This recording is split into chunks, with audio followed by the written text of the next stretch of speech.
Opo. Nagkakanta po diyan ang pinsan ko. Di ko po alam kung ano ang kinakanta ito at pakinggan niyo po. Tito mo ay titi-chatik petitoy. Kaya nagkala, may titi-tagala. Titi-tarawa-taba, titi-tarawa.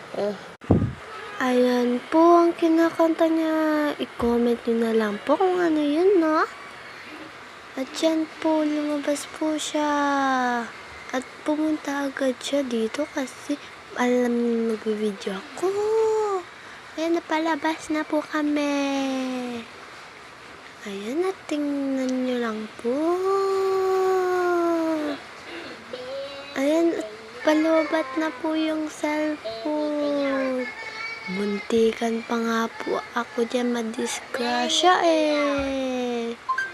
Ayan, at sabi ko mag-dance siya sa sofa at nag-aaway po yung tita ko.